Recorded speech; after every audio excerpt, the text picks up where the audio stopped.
India और मैं हूं आपके साथ गायत्री शर्मा। शुरुआत इस वक्त की बड़ी खबर के साथ, और ये बड़ी खबर बंगाल से, जहां पश्चिम बंगाल के बर्धमान में बीजेपी कार्यकर्ता का शव मिला है। बीजेपी ने टीएमसी पर अपने कार्यकर्ता सुखदेव प्रमाणिक की हत्या का लगा है आरोप। सुखदेव का शव एक तालाब के किनारे मिला। परिवार के मुताबिक सुखदेव 2-3 दिन पहले बीजेपी के जुलूस में गया था। बीजेपी नेता मुकुल रॉय ने बीजेपी कार्यकर्ता की हत्या का आरोप टीएमसी पर लगाते हुए ममता सरकार पर निशाना साधा और इसे लोकतंत्र की हत्या करार दिया है।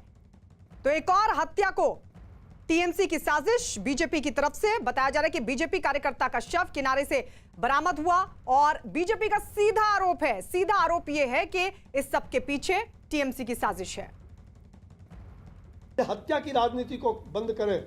और मैं ममता जी से कहना चाहूंगा कि आप वहां के मुख्यमंत्री हैं, आपकी संवेदना शून्य हो गई है। इस हिंसक प्रवृत्ति का वर्तसना पूरे देश की जनता ने किया है और हम सभी राजनीतिक पार्टी के लोगों से आग्रह करना चाहेंगे कि जिस प्रकार से बंगाल में इस प्रकार का काम हो रहा है, हम इस हिंसा के प्रतिकार में सब लोग उसका विरोध करें, चाहे जो भी दल के लोग हों। हम किसी भी हालत में हिंसा को स्वीकार नहीं कर सकते।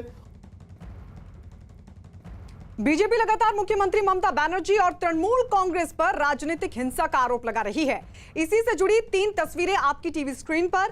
बर्धमान में बीजेपी कार्यकर्ता की हत्या के साथ ही वहां के बीजेपी दफ्तर में आगजनी और तोड़फोड़ की गई। ऐसे में बीजेपी ने ममता सरकार के कामकाज और राज्य की कानून व्यवस्था पर सवाल उठाने शुरू कर दिए हैं। इसी बीच बंगाल बीजेपी के प्रभारी और पार्टी महासचिव कैलाश विजयवर्गीय ने चुनाव आयोग से की है मांग कि बंगाल में जिस तरह का अराजक माहौल बना हुआ है और निष्पक्ष और बिना डर के माहौल में चुनाव के लिए बंगाल में केंद्रीय सुरक्षा बल की तैनाती हो।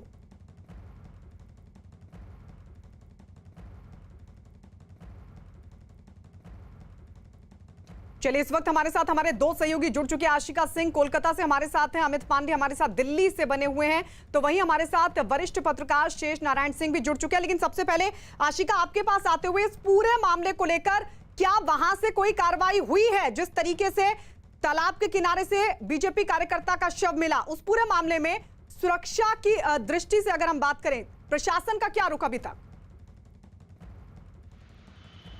देखिए, फिलहाल तो कल ही क्योंकि ये शव मिला है, तो ये अभी तक साफ नहीं है कि पुलिस क्या कार्रवाई कर रही है। पुलिस का कहना है कि वो कार्रवाई भले कर रहे हैं। एक तरफ ये भी है होती है तो पुलिस ये तक नहीं मानती है कि जो मरने वाला है।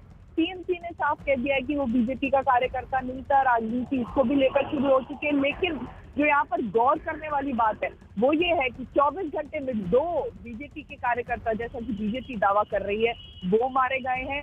और इसके अलावा भी हिंसा, जेपी नड्डा की जो यात्रा थी उसके बाद से लगातार हिंसा की तस्वीरें जगह जगह से देखने को मिल रही हैं। जसप्रीत, तो सुरक्षा पर सवाल बिल्कुल अभी भी उठता है। सिर्फ यात्रा के दौरान नहीं, उसके बाद भी जो घटनाएं हो रही हैं उसको लेकर के केंद्र ने जैसे सवाल पूछा है राज्य को, ममता बनर्जी सरकार की फजीहत इसको लेकर के जरूर होने वाली है।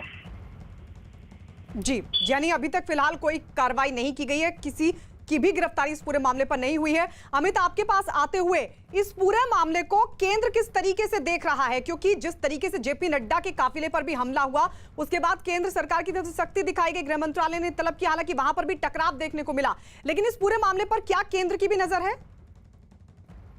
चलिए अमित, आपके पास लौटेंगे, लेकिन उससे पहले एक बार फिर से दिखाते हैं बर्धमान की तस्वीरें, जहां बीजेपी दफ्तर में आगजनी और तोड़फोड़ की गई।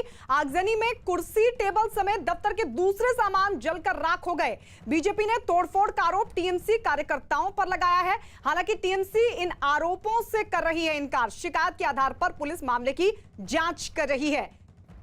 टीएमसी का यहां तक कहना है कि कार्यकर्ता बीजेपी का नहीं है, और अब जिस तरीके से बीजेपी ऑफिस में तोड़फोड़ किए तस्वीरें सामने आई, उसको लेकर भी टीएमसी सीधे तौर पर यह कहती नजर आई कि उसका हाथ नहीं है। अमित हमारे साथ बने हुए हैं। अमित, यही सवाल आपसे, क्या केंद्र इस पूरे मामले को किस नजरिए से देख रहा है? देखिए, केंद्र